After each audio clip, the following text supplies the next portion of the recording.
Bem, agora gostaríamos de ouvir o prefeito Fernando Haddad.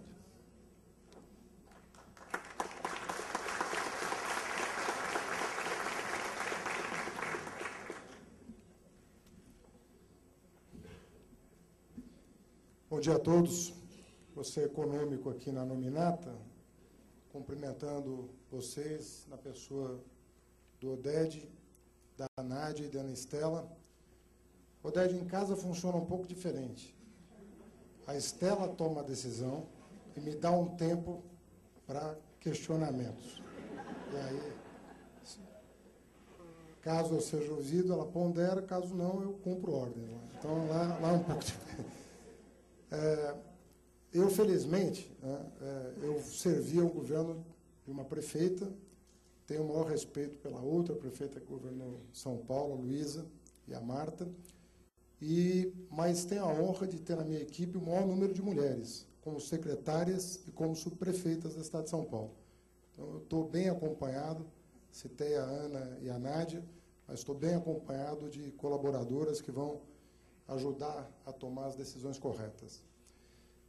Em relação a metas, eu tive aqui durante a campanha, eu acho que eu atendi todos os convites que foram formulados pela Nossa São Paulo, e eu dizia que não posso negar aquilo que eu procurei estabelecer como ministro. Hoje, no Ministério da Educação, nós temos metas para além do que preconizava, vamos dizer assim, os planos de educação anteriores. As metas sempre eram quantitativas nos planos de educação existentes. E nós, pela primeira vez, estabelecemos metas qualitativas. E, desde 2005, nós estamos cumprindo aquilo que foi estabelecido com a sociedade. Eu chamo a atenção para isso porque o Brasil é o único país do mundo que estabeleceu meta para o seu sistema educacional, de qualidade, não apenas de quantidade. O acesso é uma dimensão da qualidade do sistema de ensino, mas não é o único. Não é a única. A dimensão qualidade exige acesso, mas exige que a educação esteja sendo oferecida da melhor maneira possível. Então, eu compartilho com você, com todos os seus parceiros aqui, compartilhamos a ideia de que não há como fazer o planejamento moderno sem discutir metas com a sociedade, consigná-las em lei e acompanhá-las, prestando contas, prestando informações. Eu, inclusive, me comprometi na campanha também, estou reafirmando agora, porque a providência tomada depois da eleição esqueceu o que falou durante a campanha. E eu estou reafirmando o que eu disse durante a campanha, para que fique aqui registrado que eu pretendo, anualmente, fazer uma discussão sobre as metas de São Paulo, que foi o pedido que a Nossa São Paulo fez, independentemente do seu andamento. Ela pode não estar andando bem, mas o mínimo que a administração tem que fazer é explicar por quê. O que está acontecendo que está emperrando a máquina pública.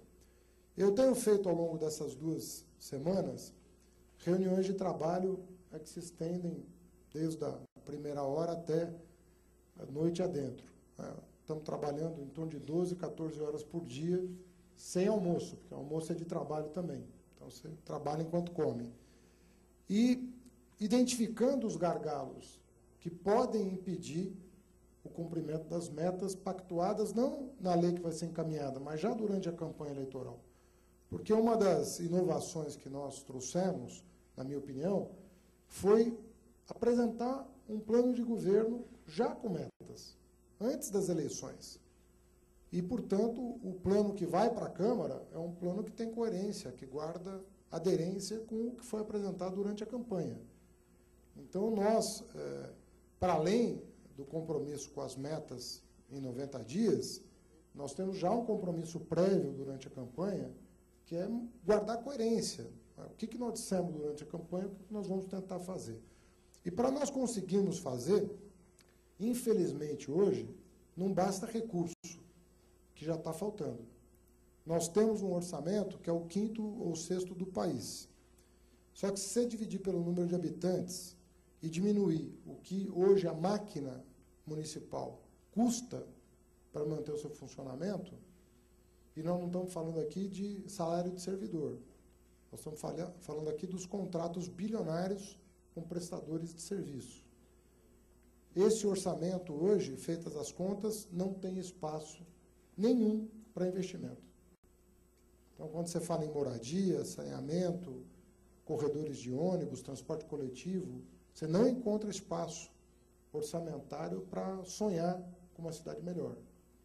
Então, as estratégias para estabelecer um campo onde algum grau de liberdade surja no horizonte, até para que a gente possa discutir com a sociedade onde investir e o que priorizar, isso vai ser uma obra de grande engenho, porque nós vamos ter que operar em várias frentes simultaneamente.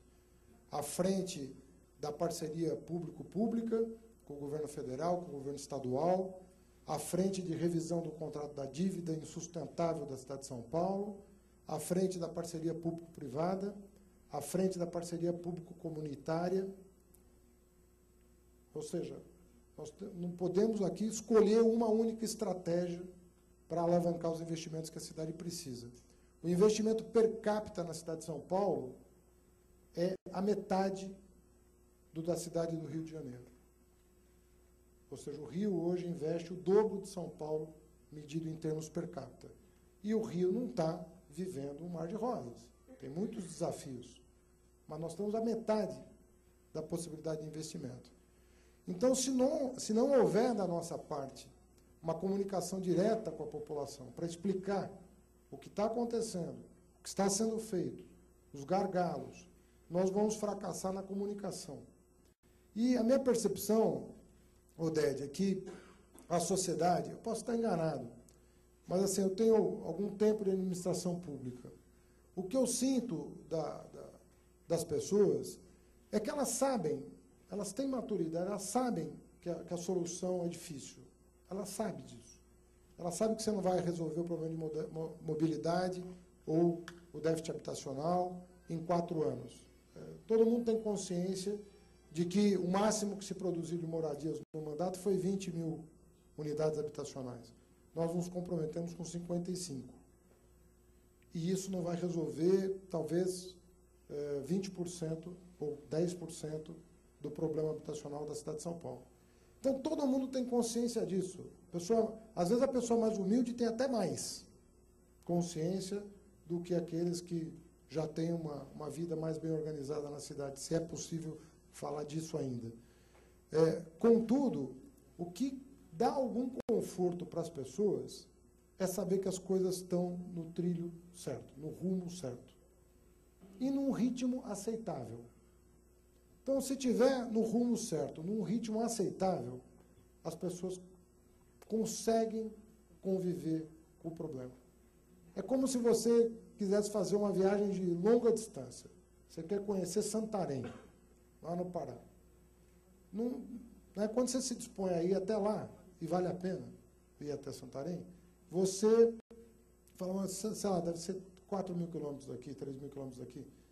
Mas se você não pegou, se você não saiu do rumo, você vai curtir a viagem, por mais cansativa, por mais difícil que ela seja.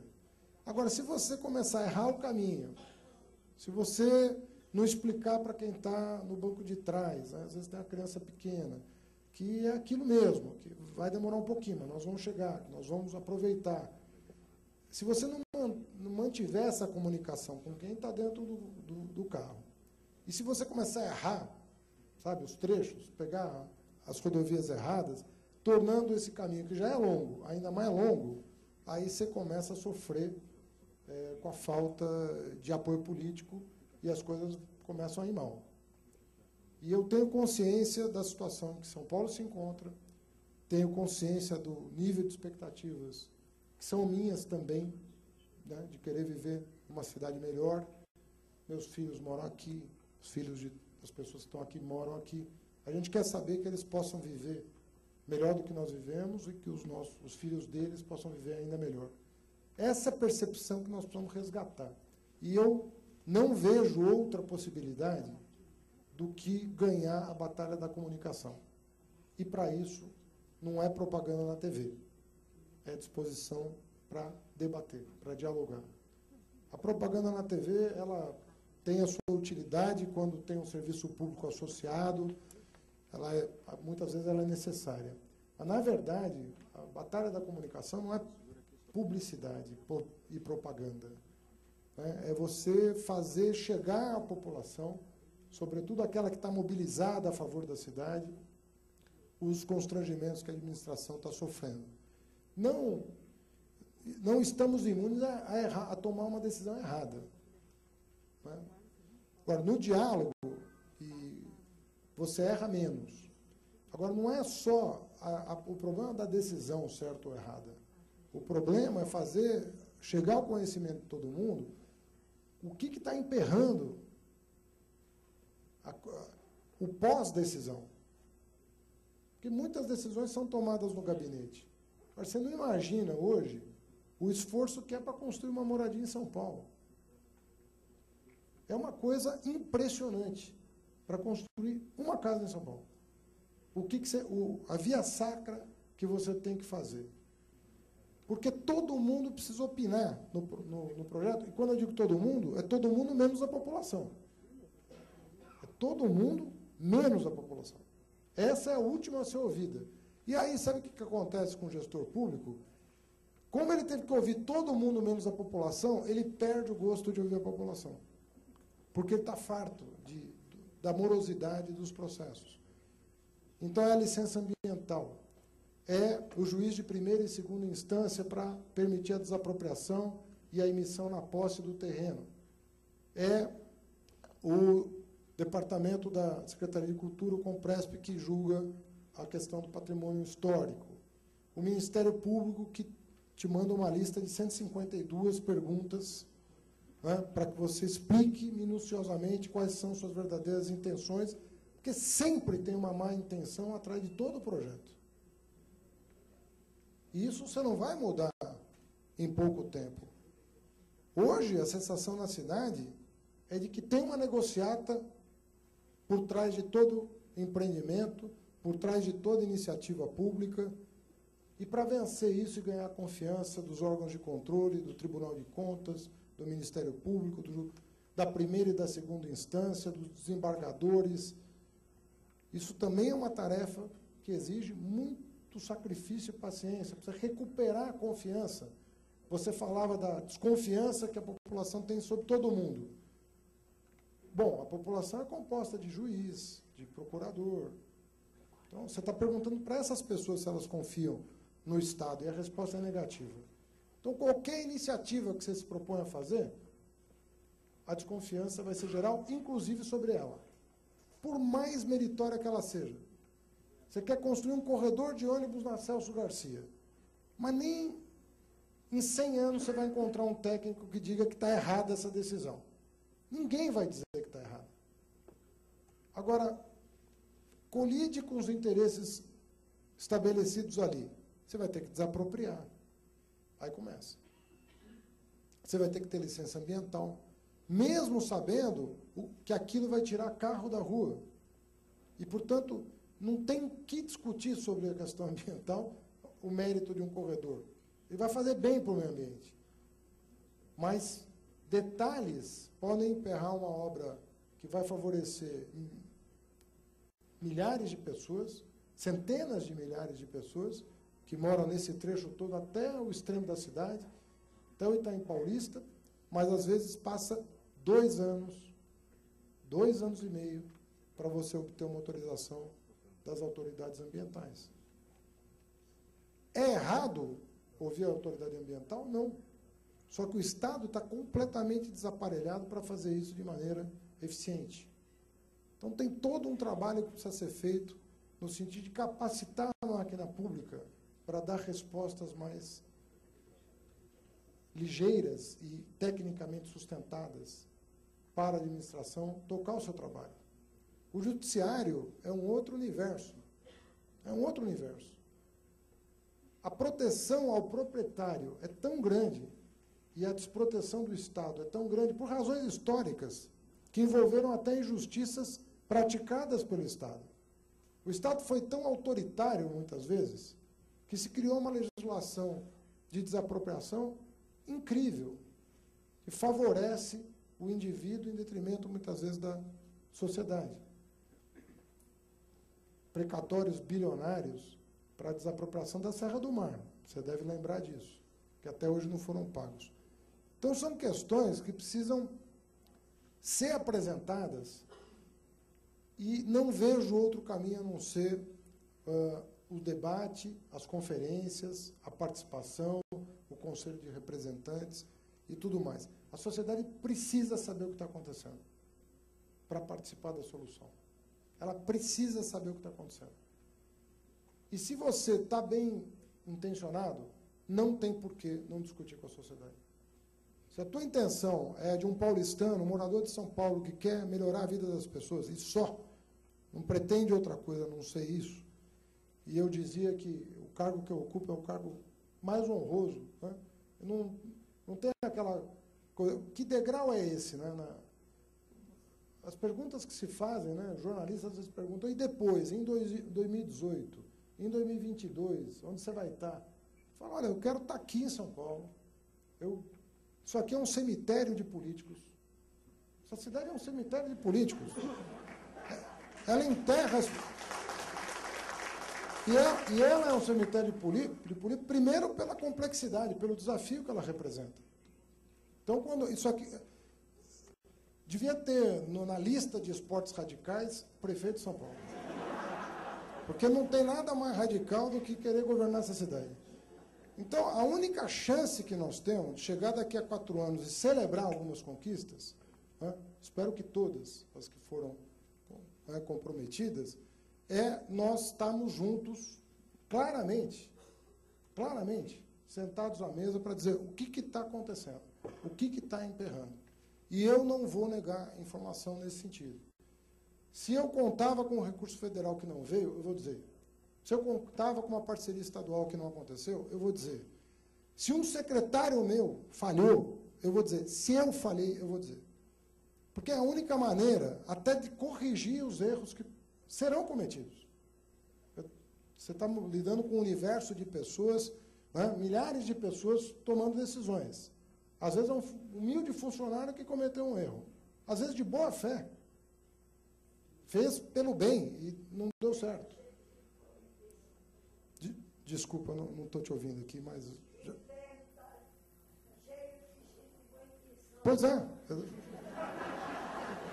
E tem aquela outra frase que o inferno são os outros, que também é famosa, não é verdade? Então, bom, se a gente quer se afastar um pouco do inferno, e não digo chegar ao paraíso, eu moro no Paraíso, um bairro bem estruturado, mas fazer de São Paulo um lugar melhor para viver, eu acho que nós vamos primeiro, ter que ter muita consciência do problema que nós estamos enfrentando, que é sério. Não é qualquer coisa. As coisas estão muito engessadas e elas precisam fluir. As metas precisam ser ambiciosas, mas também o como operar, o como fazer, o como atingi-las, isso precisa ter a mesma audácia das metas, porque senão as metas não serão atingidas, apesar de ambiciosas. Então, temos que compatibilizar os meios e os fins, obviamente sem jogar fora, sem desconsiderar aquilo que é também patrimônio da cidade e não pode ser esquecido. Então, ninguém está aqui querendo atropelar os processos, mas é preciso que a participação da sociedade se dê em todas as dimensões da administração pública. Então, não bastará para nós sermos bem-sucedidos, não bastará que eu venha a cada ano aqui apresentar só o que foi feito, as metas, se foram ou não, se cumprimos os prazos. Eu acho que isso é pouco para São Paulo hoje. Acho que nós precisamos ter clareza de que talvez as nossas reuniões tenham que ser mais longas, né? Mas nós vamos ter que entrar no detalhe para que a sociedade esteja mobilizada a seu próprio favor. Isso aqui não é ser a favor da administração, é ser a favor da cidade. Inclusive, a administração vai estar mais exposta mas eu acho que é uma exposição não só que vale a pena, é uma exposição necessária para a gente resgatar e recuperar nos moradores da cidade o desejo de aqui morar, de aqui construir suas vidas, que é uma coisa que está escapando das nossas mãos. Então, Odédio, eu conto muito com você, com todos que estão aqui presentes, com as lideranças dos bairros, com os representantes nos bairros, com o movimento organizado, porque eu tenho consciência da fragilidade hoje que está à frente do Poder Executivo, sem contar com o apoio da população para resolver os seus problemas. Então, vocês, para nós, jamais serão parte do problema, vocês são parte da solução. E para que vocês sejam cada vez mais fortes e possam exigir de todos os governantes providências urgentes em relação à cidade, vocês precisam estar munidos com todas as informações. Então, nós vamos fazer disso aqui e de outros fóruns como esse, um ambiente privilegiado de discussão de alto nível para que as coisas possam andar, possam acontecer. Criança fora de creche, gente exprimida em ônibus e metrô, enfim, é tudo que vocês todos aqui inventariaram, que são os problemas a serem superados. Mas São Paulo tem inteligência suficiente instalada para achar a solução para cada um deles, desde que ela seja convidada a participar. O convite está feito. Obrigado.